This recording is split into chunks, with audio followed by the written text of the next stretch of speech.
আমি মঞ্চলৈ আহিবলৈ অনুৰোধ জনাইছোঁ স্মিতা শৰ্মা। স্মিতা শৰ্মা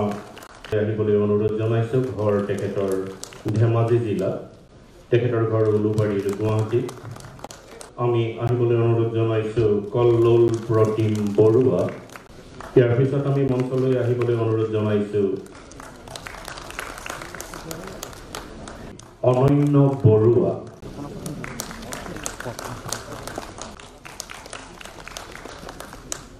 জয় জয়তী আজি সভাখনত সমবেত হোৱা আপোনালোক সকলোৰে প্ৰতি মই মোৰ আন্তৰিক শুভেচ্ছা জ্ঞাপন কৰিছোঁ।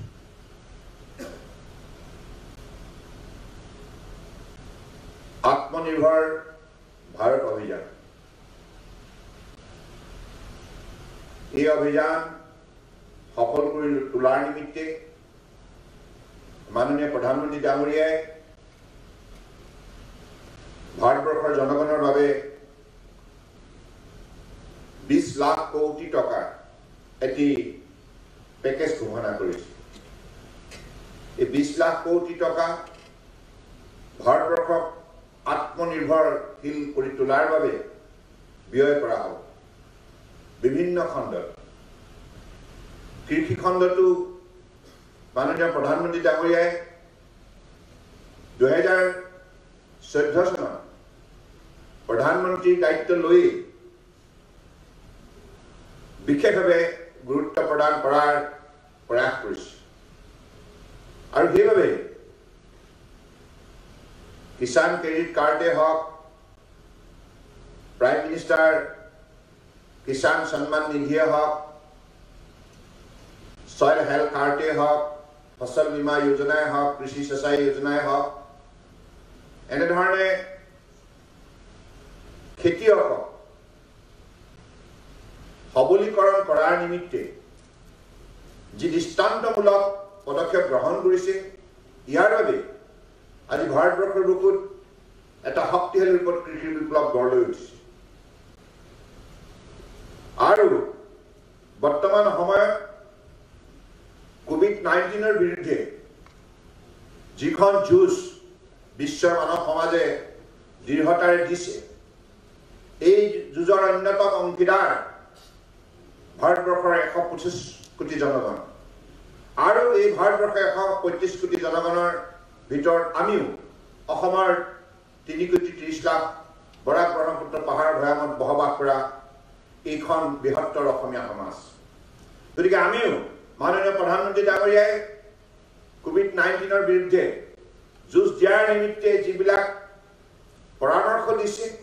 মানি চলাৰ নিমিত্তে স্বাস্থ্য বিভাগৰ পৰামৰ্শৰ আধাৰত, নীতি নিৰ্দেশনাৰ আধাৰত সেইবিলাক কথা আমি মানি চলিয়ে আমাৰ কৃষি বিপ্লৱ শক্তিশালী ৰূপত গঢ় দিব লাগিব। অন্যান্য কৰ্মপথাৰৰ কাম কাজবিলাক নিষ্ঠাৰে আগুৱাই নিব লাগিব। আৰু ফলপ্ৰসূ আমাৰ পদক্ষেপ আমি দৃষ্টান্তমূলকভাৱে দাঙি ধৰিব লাগিব। গতিকে সেই লক্ষ্যত উপনীত হ'ব লগা হ'লে আমি বিশেষকৈ অসমৰ বুকুত কৃষি খণ্ডত যিখিনি প্ৰাকৃতিক সম্পদ সম্ভাৱনা শক্তি মজুত আছে, আমাৰ যিটো ঈশ্বৰে দিয়া সুন্দৰ জলবায়ু, আমাৰ যিটো সেউজীয়া বাতাবৰণ, আমাৰ পৰ্যাপ্ত পৰিমাণৰ জলৰাশি, এই গোটেইবিলাক শক্তি লৈ আগন্তুক দিনত ভাৰতবৰ্ষৰ বুকুত অন্যতম শ্ৰেষ্ঠ উন্নত ৰাজ্য হিচাপে অসমক গঢ় দিয়াৰ মানসিকতাৰে আমি আগবাঢ়ি যাব লাগিব। গতিকে সেই লক্ষ্য সন্মুখত ৰাখিয়ে আত্মনিৰ্ভৰ ভাৰত যেনেধৰণে নিৰ্মাণ প্ৰক্ৰিয়াত আত্মনিয়োগ কৰাৰ বাবে মাননীয় প্ৰধানমন্ত্ৰী ডাঙৰীয়াই ভাৰতবৰ্ষৰ প্ৰতিখন ৰাজ্যৰ জনতাক আহ্বান জনাইছে, এই আহ্বানৰ প্ৰতি সঁহাৰি জনাই আমিও আত্মনিৰ্ভৰশীল অসম হিচাপে গঢ় দিয়াৰ মানসিকতাৰে আমি কঠোৰ পৰিশ্ৰম আৰু সাধনাত মগ্ন হ'ব লাগিব। আৰু যিহেতুকে কৃষি খণ্ডতে আমাৰ শক্তি মজুত আছে, কৃষিৰ দ্বাৰাই আমি আগন্তুক দিনত আমাৰ অৰ্থনৈতিক অৱস্থা টনকিয়াল কৰি তুলিব পাৰোঁ। অসমৰ বুকুত থকা প্ৰায় 58 লক্ষ খেতিয়ক পৰিয়ালক আমি আৰ্থিকভাৱে সবল কৰিব পাৰোঁ। আৰু খেতিয়ক পৰিয়াল সবল হোৱাৰ লগে লগে আমাৰ উঠি অহা প্ৰজন্মই আধুনিক ধ্যান ধাৰণাৰে শিক্ষা গ্ৰহণ কৰি বিজ্ঞানৰ প্ৰযুক্তিবিদ্যাৰ দ্বাৰা উদ্বুদ্ধ হৈ উৎপাদন শক্তি বৃদ্ধি কৰাৰ কামত আত্মনিয়োগ কৰিব পাৰিব কেপাচিটি বিল্ডিং কৰাৰ তেখেতসকলে পৰিৱেশ লাভ কৰিব আৰু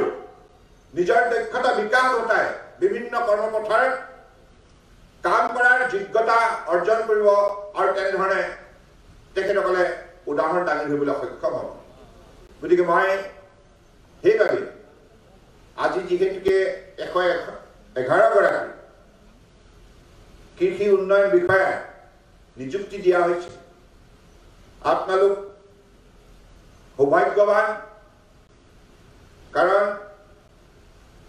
আপোনালোকে ডক্টৰ ৰাজদীপ ৰয়ে কোৱাৰ দৰে এনেধৰণৰ এটা পৰিস্থিতি আপোনালোকে এই নিয়োগ পত্ৰ লাভ কৰিছে যিটো সময়ত করোনা ভাইরাসের চিন্তায় আজি প্রতিজন নাগরিকক নিজের স্বাস্থ্য সুরক্ষিত করার সন্দর্ভত চিন্তিত করে তুলিছে এই মুহূর্ততে আপনাদের নিয়োগ পত্র লাভ করেছে আর মাননীয় প্রধানমন্ত্রী ডাঙরিয়াই যেনেধৰণে আমাক আহ্বান জানাইছে যে কৰোনাৰ বিৰুদ্ধেও যুঁজ আমি দৃঢ়তাৰে চলাই যাব লাগিব আৰ সমান্তৰালভাৱে আমাৰ অৰ্থনৈতিক কাৰ্যসূচীবিলাক আগুৱাই নিব লাগিব গতিকে সেইভাবে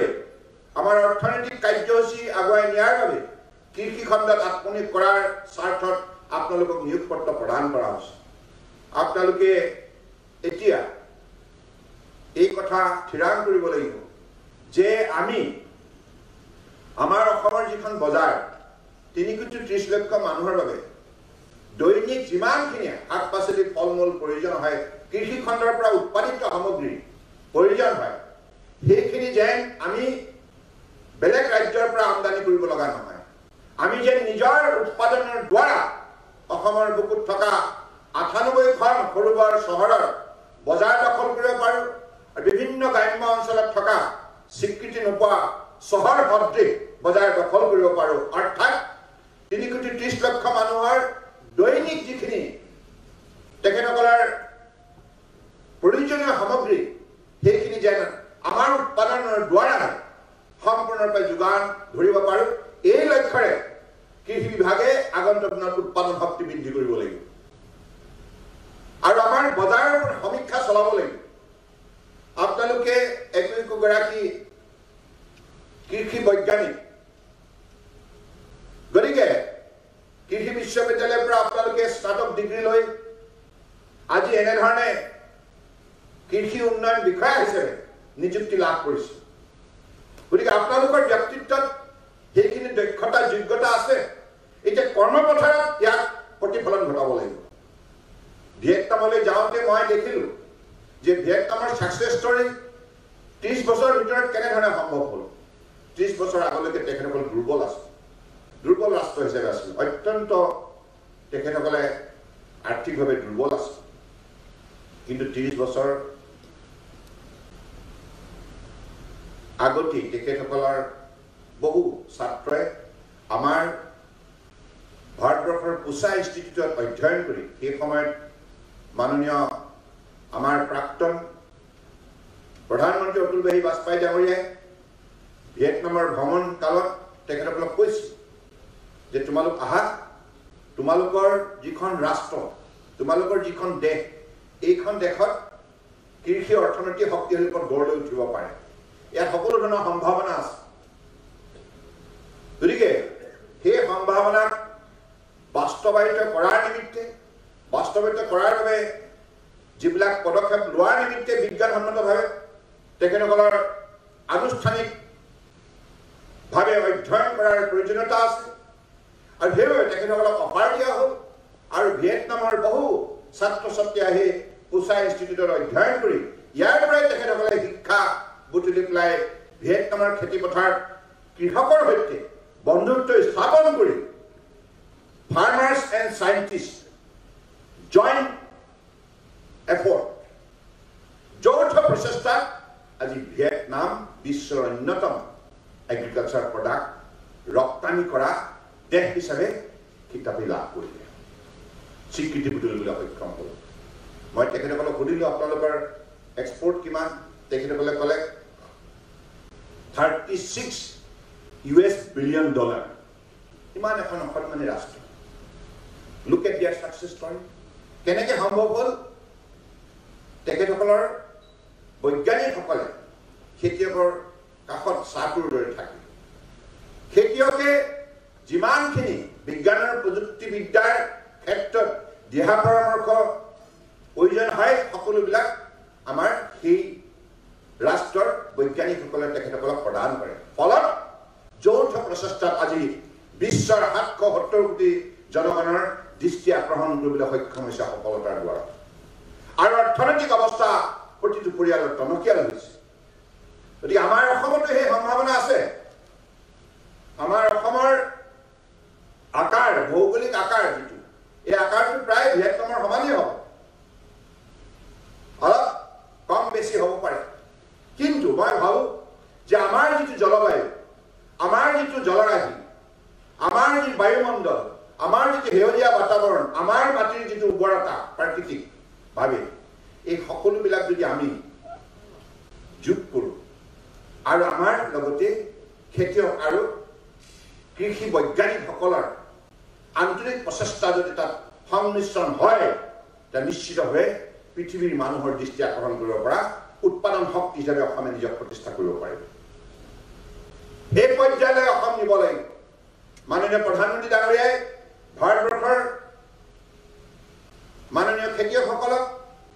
২০২২ চনৰ ভিতৰত উপাৰ্জন দুগুণ কৰাৰ মানসিকতাই পৰিশ্ৰম কৰাৰ বাবে আহ্বান জনাইছে আৰু ইয়াৰ বাবে যিখিনি যা যোগাৰ লাগে সা সঁজুলিৰ পৰা আৰম্ভ কৰি পানীৰ ব্যৱস্থা ফচল বীমা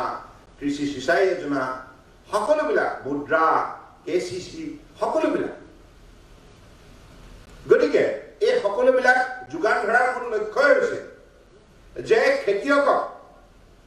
উৎপাদন শক্তি বৃদ্ধি কৰাৰ বাবে এটা পৰিৱেশ ৰচনা কৰা আৰু উৎপাদন বৃদ্ধি বাঢ়িলেহে উপাৰ্জন বাঢ়িব কিন্তু তাৰ লগে লগে এটি কথা মনত ৰাখিব লাগিব কৃষি বিভাগক মই কৈছোঁ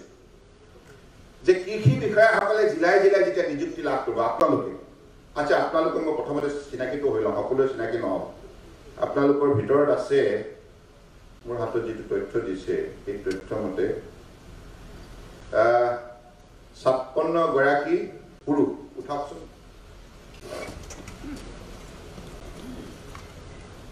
আৰু ৫৫ গৰাকী মহিলা একেলগে উঠো একো নাই পুৰুষ মহিলা we are the same board brother হয়নে গতিকে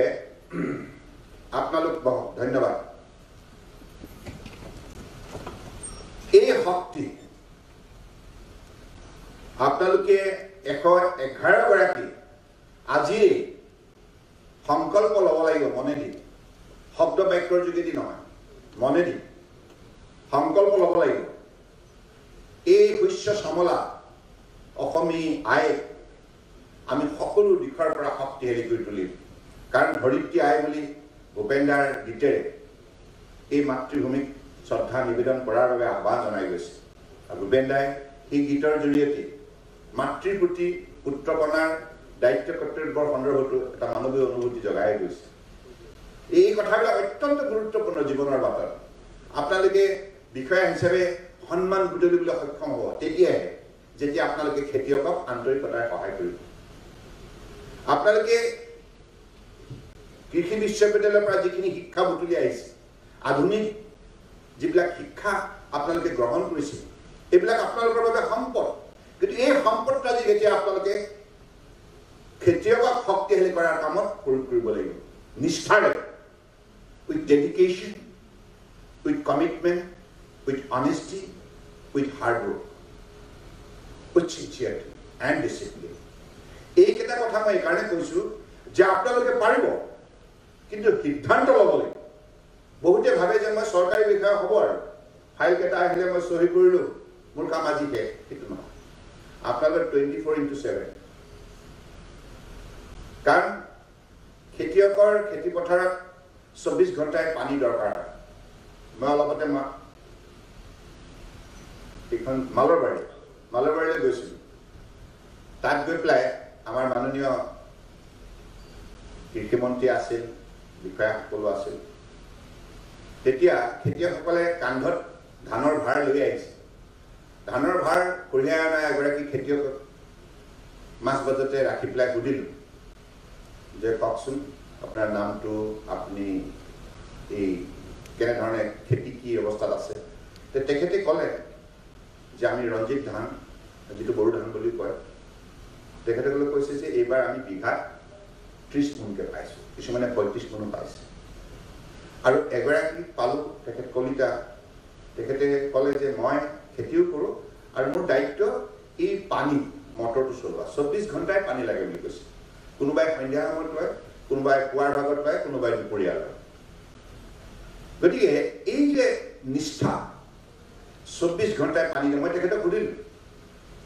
যে আপুনি 24 ঘণ্টাই, আমাৰ কোনো এলাহ নালাগে, আমিতো সেইখিনি কামত অভ্যস্ত হৈ আছোঁ। এতিয়া তেনেধৰণৰ নিষ্ঠাৱান খেতিয়কসকলক যদি আমি উদগনি দিব লগা হয়, উৎসাহিত কৰিব লগা হয়, কৃষি বিষয়ে গৈ পেলাই যদি তাত উপস্থিত থাকে, কিমান সিহঁতৰ মনোবল বৃদ্ধি হ'ব। আৰু আটাইতকৈ ডাঙৰ কথা, যিটো সামাজিক মৰ্যাদা, ছ'চিয়েল ষ্টেটাছ, যিটো সেইটো খেতিয়কৰ আমি বিশেষভাৱে সেইটোৰ ক্ষেত্ৰত উদ্যোগ ল'ব লাগে। কাৰণ এগৰাকী খেতিয়ক যদি সামাজিক মৰ্যাদা আমি দিব পাৰোঁ, খেতিয়কজনৰ মনত যেতিয়া সোমাই যাব যে মই খেতি কৰি পেলাই আজি সমাজত সন্মান বুটলিবলৈ সক্ষম হৈছোঁ, মোক বিষয়াসকলেও সন্মান কৰে। সৎ নিষ্ঠাৱান এজন খেতিয়কক যদি আমি তেনেধৰণে শ্ৰদ্ধা জনাই সম্বোধন কৰোঁ, তেখেতক যদি তেনেধৰণে আন্তৰিকতাৰে সহায় কৰোঁ, তেতিয়া স্বাভাৱিকতে খেতিয়কৰ মন দুগুণ শক্তিশালী হ'ব। আৰু ভৱিষ্যতত নিজৰ পুত্ৰ কন্যাকো ক'ব যে এজন খেতিয়কে কৃষি কৰ্মৰ যোগেদি সন্মান বুটলিব পাৰে। এগৰাকী সন্মানিত নাগৰিক হিচাপে সমাজ জীৱনত অগ্ৰসৰ হ'ব পাৰে। গতিকে সেইবাবে আমি খেতিয়কক মৰ্যাদা দিব লাগিব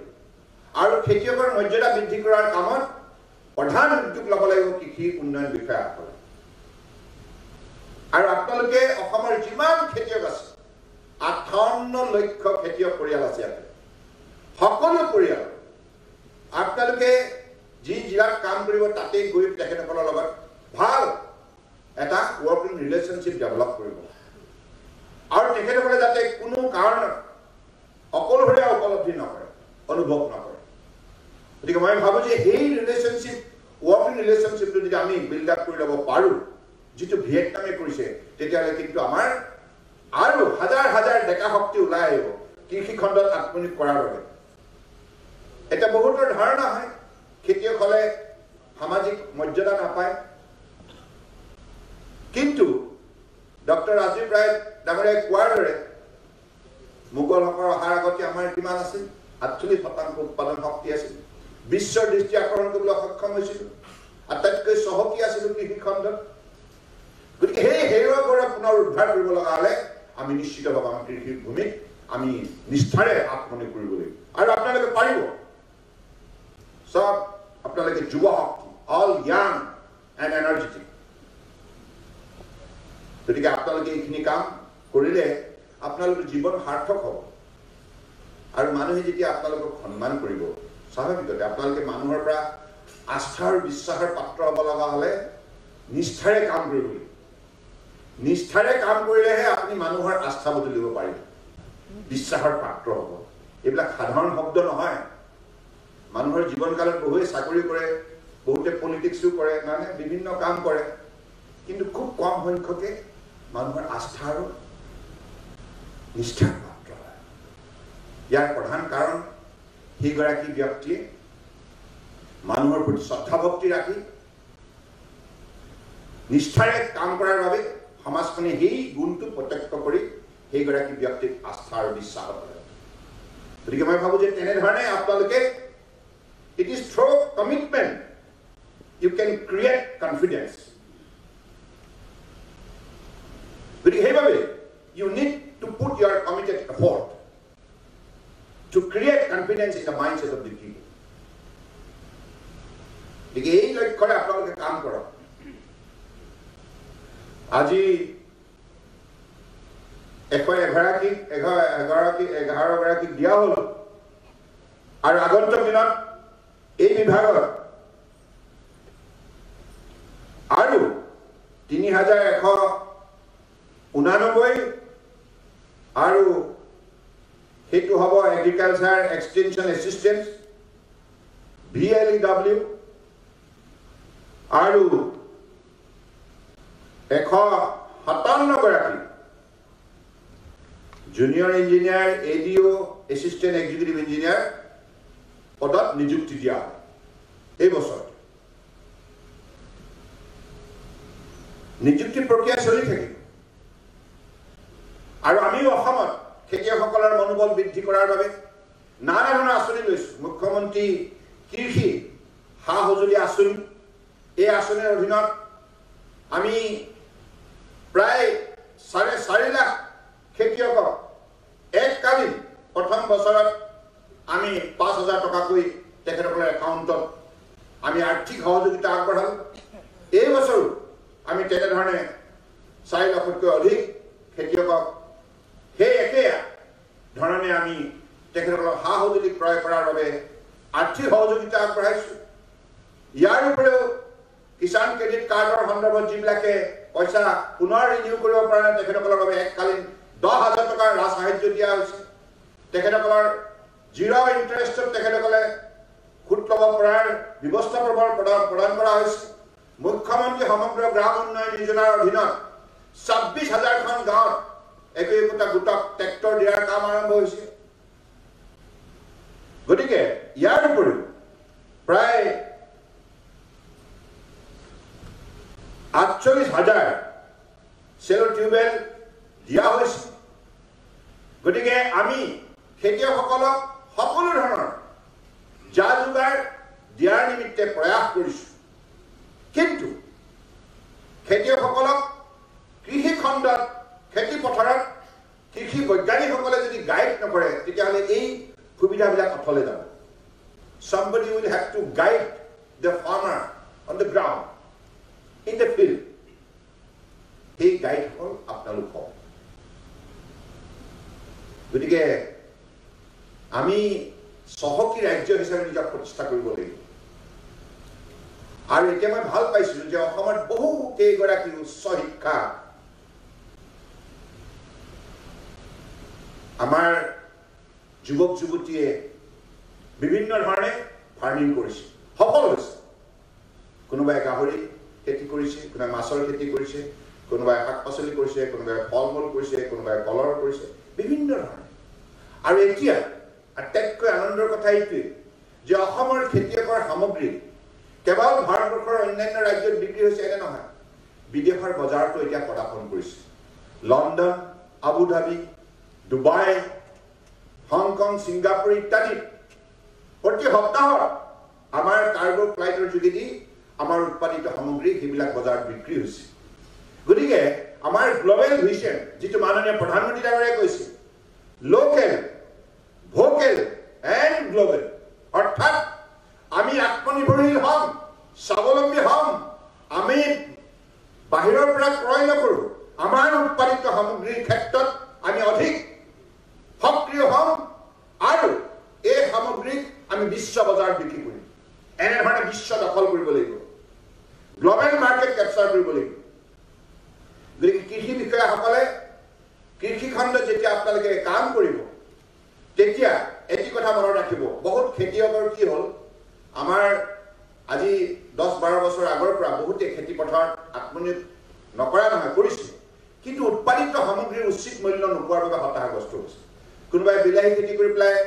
বজাৰত 50 পইচা পাৰ কেজি বিলাহী দিয়াৰ বাবে হতাশাগ্ৰস্ত হৈ বিলাহী পেলাই দিছে কবি কোনোবাই 10 পইচা কেতিয়াবা কোনোবাই 25 পইচা এনেকুৱা ধৰণৰ খেতিয়কে আমাকো যোগাযোগ কৰি আগতে কৈছিল যে খেতি কেনেকৈ কৰিব মাৰ্কেট নাই এতিয়া সেইবাবে মই আপোনালোকক আহ্বান জনাওঁ যিমান সংখ্যক আমাৰ কৃষি বিষয়া আছে তেখেতসকলে প্ৰতিখন জিলাতে মাৰ্কেট সাৰ্ভে কৰক আৰু মাৰ্কেট লিংকেজটো খেতিয়কসকলক লগাই দিয়ক অৰ্থাৎ প্ৰডাকশ্যন প্ৰকিউৰমেণ্ট এণ্ড মাৰ্কেটিং এই চেইনডাল ডেভেলপ কৰিব লাগিব আৰু ইয়াৰ মাজত আৰু এটা বিষয় আছে সেইটো হৈছে কোল্ড ষ্টৰেজ অৰ্থাৎ যদি মাৰ্কেটত এটা সামগ্ৰী এক্সেছ আহি গ'ল তেতিয়া মাৰ্কেটত স্বাভাৱিকতে তাৰ দাম কমি যাব পাৰে গতিকে সেই সময়ত সেই উৎপাদিত কেঁচা সামগ্ৰীটো যাতে উচিতভাৱে সংৰক্ষণ কৰিব পৰা যায় তাৰ বাবে কোল্ড ষ্টৰেজৰ চেইনডাল আমি ডেভেলপ কৰিব লাগিব সমগ্ৰ অসমতে যাতে খেতিয়কৰ উৎপাদিত সামগ্ৰীৰ উচিত মূল্য পায় উচিত মূল্য পাইলে প্ৰতিজন মানুহ আৰ্থিকভাৱে সবল হ'ব আৰু মানুহৰ উৎসাহ দুগুণ হ'ব সেই নিশ্চয়তা আমি দিব লাগিব সেই গ্যাৰান্টি দিব লাগিব খেতিয়কক মাৰ্কেট গ্যাৰান্টি দিব লাগিব আৰু অসমৰ ধানৰ ক্ষেত্ৰত অতদিনে যিবিলাক সমস্যা আছে FCI বোলে অসমৰ ধান নিকিনে কাৰণ ইয়াত মইচাৰ পাৰ্চেণ্টেজটো বেছি সেইবাবে আমি অসমত এতিয়া মিলিং কৰাৰ ক্ষেত্ৰত অধিক উদগনি দিছোঁ সমগ্ৰ অসমতে যাতে অধিক সংখ্যক ধানৰ মিল ইয়াত প্ৰতিষ্ঠা কৰা হয় আৰু আমি যাতে হাজাৰ হাজাৰ টন ধান ইয়াতে আমি বানি সেই পৰা চাউল উৎপাদন কৰি চাউল সৃষ্টি কৰি আমি যাতে আগন্তুক দিনত আমাৰ বজাৰখন শক্তিশালী ৰূপত ভাৰতবৰ্ষৰ বুকুত গঢ় দিব পাৰোঁ এই লক্ষ্যৰে অসম চৰকাৰৰ তৰফৰ পৰা এই ক্ষেত্ৰত শক্তিশালী সিদ্ধান্ত লোৱা হৈছে পৰ্যাপ্ত পৰিমাণৰ এতিয়া ধানৰ মিল সমগ্ৰ অসমতে গঢ় লৈ উঠিব নিৰ্মাণ হ'ব যাতে আমাৰ খেতিয়কৰ উৎপাদিত ধান যাতে মিনিমাম ছাপোৰ্ট প্ৰাইচ যেটো মাননীয় প্ৰধানমন্ত্ৰী ডাঙৰীয়াই ঘোষণা কৰিলে সেইমতে যাতে তেখেতসকলে পাবলৈ সক্ষম হয় আৰু এগ্ৰিকালচাৰ মাৰ্কেটিং বোৰ্ডৰ এটা নতুনভাৱে ইয়াৰ দায়িত্ব অৰ্পণ কৰা হৈছে আৰু আগন্তুক দিনত খেতিয়কৰ ধান এগ্ৰিকালচাৰ মাৰ্কেটিং বোৰ্ডে যাতে ক্ৰয় কৰিব পাৰে ইয়াৰ বাবে আৰ্থিকভাৱে এগ্ৰিকালচাৰ মাৰ্কেটিং বোৰ্ডকো সহায় কৰা হৈছে ব্যৱস্থা বিভিন্ন ধৰণে প্ৰৱৰ্তন কৰা হৈছে গতিকে ব্যৱস্থা যিয়ে নকৰক কিয় It's a question of maintenance legacy. Quality maintenance legacy. গতিকে সেইভাবে আপোনালোকে এই দিশটো চাব লাগিব আমি ধৰক ধুনীয়া ঘৰ এটা বনাই দিলোঁ ধুনীয়া অট্টালিকা মাননীয় প্ৰধানমন্ত্ৰী ডাঙৰীয়াই আমাক এদিন কথা পাতি থাকোঁতে কৈছে যে what is development and what is good governance what is the difference between the two development and good governance development হৈছে ব্যৱস্থাপনা ধুনীয়া এটা ঘৰ বনালোঁ অট্টালিকা ৰং সং তাত সকলোবিলাক আচবাব দিয়া এইটো হৈছে this is a symbol of development ঘৰটো চাই মানুহে ক'ব এই পৰিয়ালটো বৰ ধনী পৰিয়াল বা এইটো বৰ উন্নত হৈছে মানে কিন্তু ইয়াৰ মেইনটেনেন্স লিগেসি যদি দুৰ্বল হয় এই ৰূপটো কিছুদিনৰ ভিতৰতে ম্লান হৈ পৰিব অধৈৰ্য ৰূপ ধাৰণ কৰিব তাত সেই ঘৰটো সুন্দৰভাৱে দশকৰ পাছত দশক যদি মেইনটেনেন্স হয় তাত থকা মানুহৰ আচৰণ যদি উন্নত মানদণ্ডৰ হয় তাত যদি সাবলীল শব্দ বাক্যৰে মানুহক সম্বোধন কৰি পেলাই স্বাগত কৰা হয় তেতিয়াহ'লে that is called good governance গতিকে অসম চৰকাৰৰ তৰফৰ পৰা এইবিলাক ব্যৱস্থাপনা দিয়া হৈছে সঁচা কিন্তু ইয়াক যদি উচিতভাৱে পৰিচালনা কৰা নাযায় আপোনালোকে যদি নকৰে কৃষি বিভাগ বিষয়াসকল তেতিয়াহ'লে সকলো অফলে যাব মাননীয় নৰেন্দ্ৰ মোদী ডাঙৰীয়াই প্ৰধানমন্ত্ৰী হিচাপে হিয়াউজাৰী অসমৰ ভাৰতবৰ্ষৰ খেতিয়কসকলক সহায় কৰিছে তিনিটা ইনষ্টলমেণ্টত ৬০০০ টকাকৈ তেখেতে একাউণ্টত আৰ্থিকভাৱে সহযোগিতা আগবঢ়াইছে আৰু সকলো ধৰণৰ ব্যৱস্থাপনা প্ৰদান কৰিছে কিন্তু প্ৰশ্ন হ'ল এই ব্যৱস্থাপনাৰ পোৱাৰ পাছত এই ব্যৱস্থাপনাৰ গণ্ডিত থাকি কেনেধৰণে উৎপাদন শক্তি বৃদ্ধি হ'ব উৎপাদন শক্তি বৃদ্ধি কৰাৰ বাবে কৰ্মসূচী কেনেধৰণে নিৰ্ধাৰণ কৰা হ'ব ৩৬৫ দিনে এজন খেতিয়কে এই ব্যৱস্থাপনাৰ মাজত কেনেধৰণে নিজৰ কৰ্ম সংস্কৃতি শক্তিশালী ওপৰত গঢ় দিব লাগিব কেনেধৰণে নিজৰ খেতি পথাৰখনৰ ওপৰত দৃষ্টি ৰাখিব লাগিব এই সকলোবিলাক কথা মেইনটেনেন্স লিগেসিৰ ওপৰত কাৰ্য কৰে সেইবিলাক আপোনালোকৰ দায়িত্ব থাকে আগতে এইবিলাক নহ'ল মই এইবিলাক পূৰ্বৰ দিনবিলাকত এতিয়া আলোচনা কৰিব বিচৰা নাই কিন্তু এতিয়া আমি আনিব লাগিব নতুনত্ব আনিব লাগিব আৰু নতুনত্ব যদি কৃষি বিভাগে প্ৰদান কৰিব পাৰে তেতিয়াহ'লে দেখিব আপুনি বহু উচ্চ শিক্ষাৰ গৰাকী যুৱক যুৱতী কৃষি খণ্ডত আত্মনিয়োগ কৰিব আৰু আমাৰ তেতিয়া অসমৰ যিটো সামাজিক সাংস্কৃতিক অৰ্থনৈতিক আধ্যাত্মিক পৰম্পৰা মূল্যবোধটো জীয়াই থাকিব আৰু তেতিয়া দেখিব আমাৰ ডেকা শক্তিও এই কৃষিখণ্ডত আত্মনিৰ্ভৰ কৰি পেলাই তেখেতসকলে নিজে উপাৰ্জনৰ ক্ষেত্ৰত স্বাৱলম্বী হ'ল খুব ভালদৰে তেখেতসকলে জীৱন নিৰ্বাহ কৰিছে আৰু লগতে 10জনকো উদ্বুদ্ধ কৰিছে সেই লক্ষ্যৰে আমি অসমখনক গঢ় দিয়াৰ মানসিকতাৰে আগবাঢ়ি যাব লাগিব আমি এতিয়া ট্ৰেক্টৰো দিছোঁ মই সেইকাৰণে কৈছোঁ আপোনালোকে এতিয়া দায়িত্ব লৈ দেখিব মুখ্যমন্ত্ৰী সমগ্ৰ গ্ৰাম উন্নয়ন যোজনাৰ ট্ৰেক্টৰবিলাক দেখিব আপোনালোকে মই কৈছোঁ ট্ৰেক্টৰখন কেনেধৰণে ব্যৱহাৰ হ'ব 10জনীয়া একতা গোটক দিয়া আছে 365 দিন ট্ৰেক্টৰখন কেনেকৈ ব্যৱহাৰ হ'ব দৈনিক কিমান সময় পৰিশ্ৰম কৰিব পৰিশ্ৰম কৰাৰ পাছত সাপোজিং ট্ৰেক্টৰখনৰ 8 ঘণ্টা বা 7 ঘণ্টা হাল বালে হাল বোৱাৰ পাছত ট্ৰেক্টৰখন যেতিয়া ঘূৰি আহিব ঘৰলৈ সেই ট্ৰেক্টৰখন পৰিষ্কাৰকৈ ৰখাৰ দায়িত্ব কোনে ল'ব তাত বোকা লাগি থাকিব বিভিন্ন ধৰণৰ জাবৰ জোঁথৰ লাগি থাকিব পৰিষ্কাৰকৈ ৰাখিব লাগিব that is called maintenance legacy that is called good governance আৰু তেতিয়াহে ট্ৰেক্টৰখনৰ দীৰ্ঘদিন ই সাৰ্ভিস দিয়াৰ বাবে কি সক্ষম হ'ব যদি ট্ৰেক্টৰখন আনি 1 বছৰ 1 মাহতে তাক বিশৃংখলভাৱে ব্যৱহাৰ কৰি তাৰ পিছত পৰিষ্কাৰ নকৰা হ'ল ওয়েলিং নকৰা হ'ল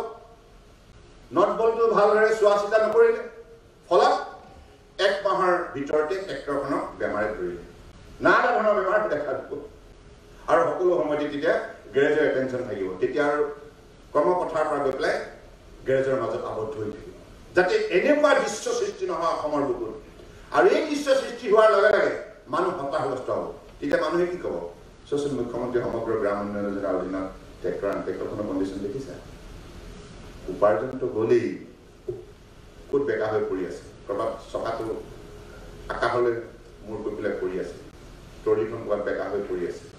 এই দৃশ্যবিলাকে মানুহক হতাশগ্ৰস্ত কৰি তোলে গতিকে এনেধৰণৰ যাতে নহয় সেইবাবে আপোনালোকে গৈ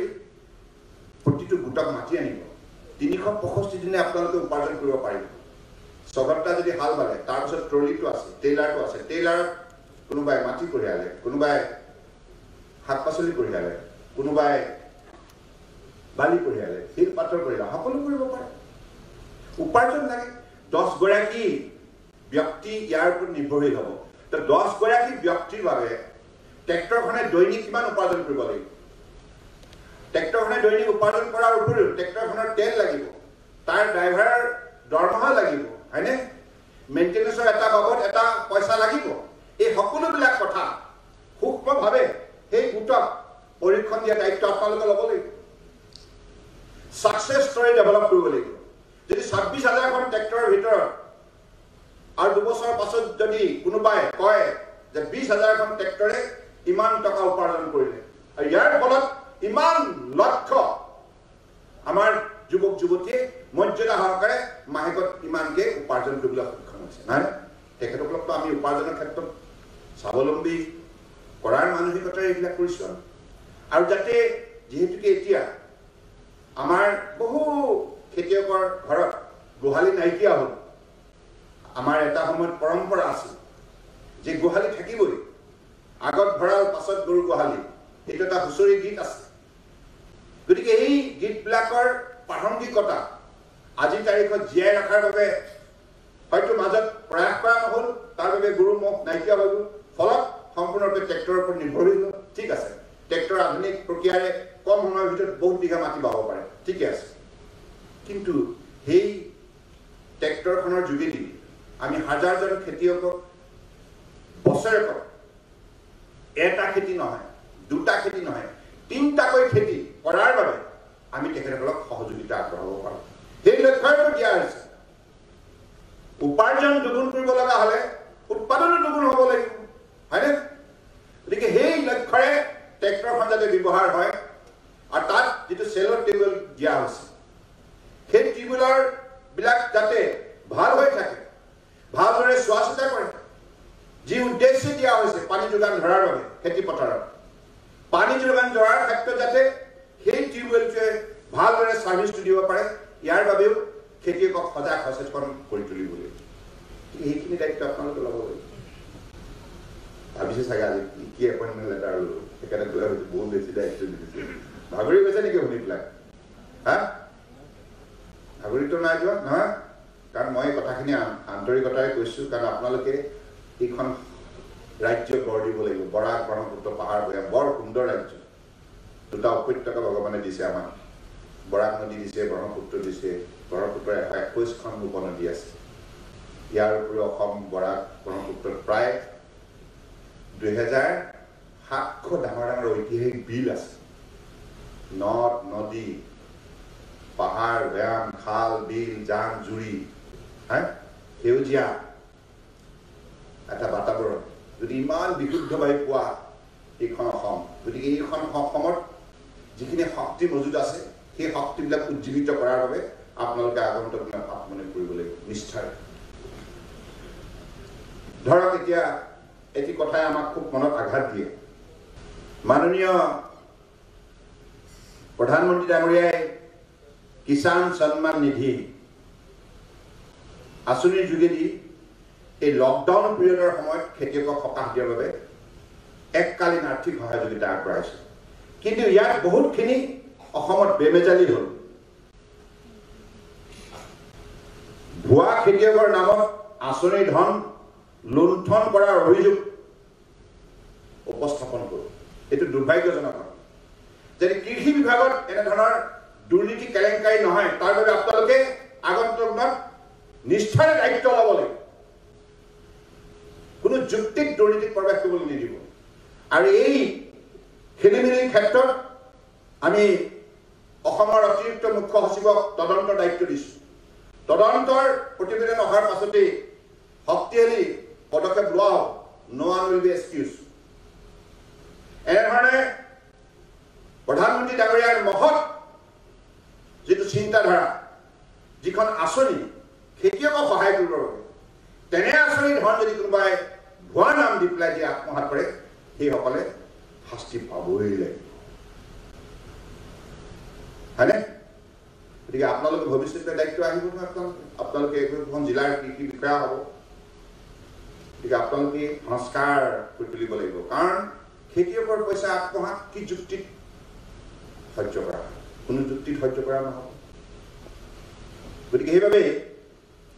এই কথাখিনি আপোনালোকে মনত ৰাখিব কাৰণ ভাল কাম কৰিলে ভাল ফল পায়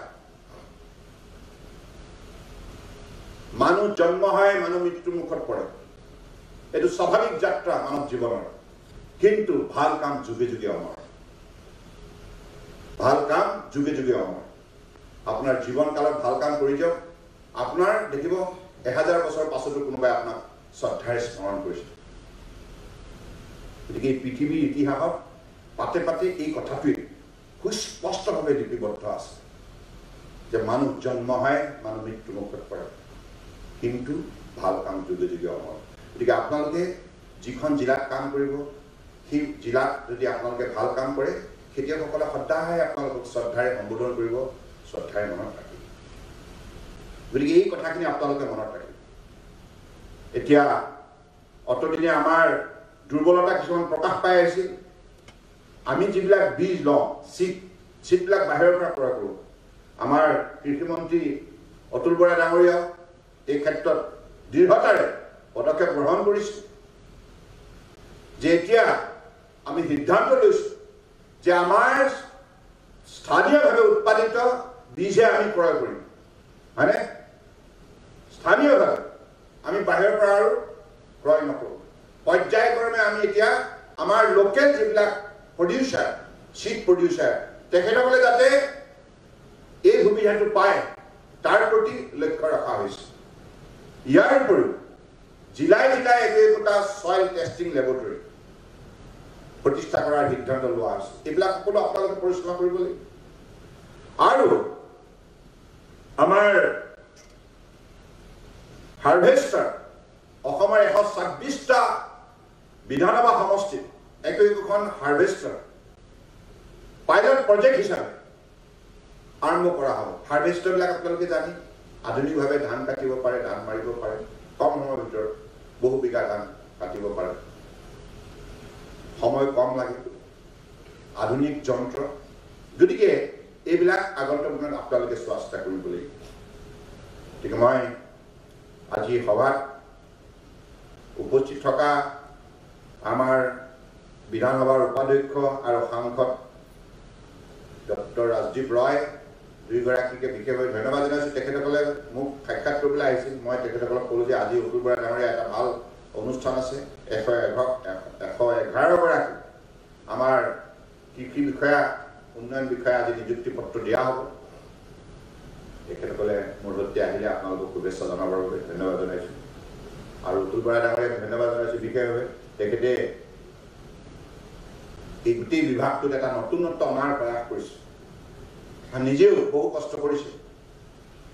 আৰু আপোনালোকে শুনি ভাল পাব যে লকডাউন পিৰিয়ডৰ 70 দিনত বৰা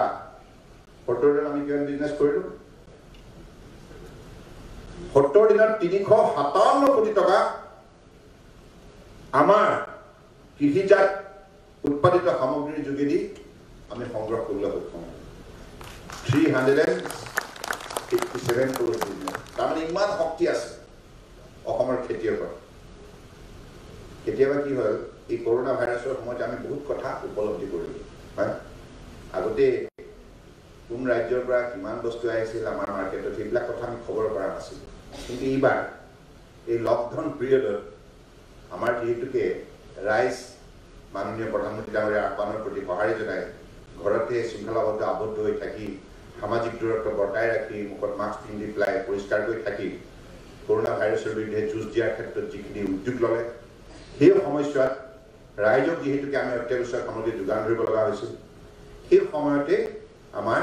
খেতিয়কসকলে এইখিনি ব্যৱসায় কৰিবলৈ সক্ষম হৈছে। অৰ্থাৎ এই খেতিয়কসকলৰ বহুতখিনি যোগ্যতা আছে। এতিয়া সেইখিনিক আমি প্ৰপাৰলি এক্সপ্ল'ৰ কৰিব লাগিব বিজ্ঞানসন্মতভাৱে, যাতে ভৱিষ্যতৰ দিনত আমি কেৱল অসমৰ বজাৰখনেই নহয়, উত্তৰ পূৰ্বাঞ্চলৰ 5 কোটি মানুহে বসবাস কৰা বজাৰখন আৰু চুবুৰীয়া ৰাষ্ট্ৰ ম্যানমাৰ, ভূটান, নেপাল আৰু বাংলাদেশ। বাংলাদেশৰ 16 কোটি, ম্যানমাৰ বোলে কিतना ম্যানমাৰ ৰাজেশ কিমান আছে পপুলেশ্যন? ম্যানমাৰ 6 crore, ম্যানমাৰ 6 কোটি তাতে আছে। এইফালে ভূটান অলমষ্ট 1 crore, নেপাল। গোটেই এই গোটেই বজাৰখন যদি আমাৰ উৎপাদিত সামগ্ৰীৰ দ্বাৰা আমি যদি দখল কৰিব পাৰোঁ, স্বাভাৱিকতে আমি আৰ্থিকভাৱে বহুত সবল হ'ম। আৰু মাননীয় প্ৰধানমন্ত্ৰী ডাঙৰীয়াই এক্ট ইষ্ট পলিচিৰ যোগেদি আছিয়ান 10খন ৰাষ্ট্ৰৰ সৈতে আমাক যুৱসত্ৰ ৰচনা কৰাৰ বাবে যিখিনি সুযোগ প্ৰদান কৰিছে, এতিয়া ইতিমধ্যে আপোনালোকে জানে এয়াৰ কানেক্টিভিটি যিটো আমাৰ উড়ান স্কিমৰ যোগেদি, উড়ান ইণ্টাৰনেশ্যনেলৰ যোগেদি সম্ভৱ হৈছে। ছিংগাপুৰ, গুৱাহাটী, ঢাকা গুৱাহাটী থাইলেণ্ড, এই সকলো গুৱাহাটী পাৰো, এই যিটো ব্যৱস্থা মাননীয় প্ৰধানমন্ত্ৰী ডাঙৰীয়াই আমাৰ উন্নয়নৰ বাবে প্ৰদান কৰিছে, ইয়াৰ যোগেদি ভৱিষ্যতৰ দিনত অসমৰ খেতিয়কে বিশ্ব বজাৰ মৰ্যাদা সহকাৰে পদাৰ্পণ কৰি পেলাই যোগ্যতাৰে উপাৰ্জন কৰিবলৈ সক্ষম হ'ব। আৰু সেই লক্ষ্যৰে অসমৰ কৃষিখণ্ডক আগুৱাই নিব লাগিব। এইখিনি কথাকে কৈ মই পুনৰবাৰ কৃষি বিষয়াসকলক আন্তৰিক অভিনন্দন জ্ঞাপন কৰিছোঁ।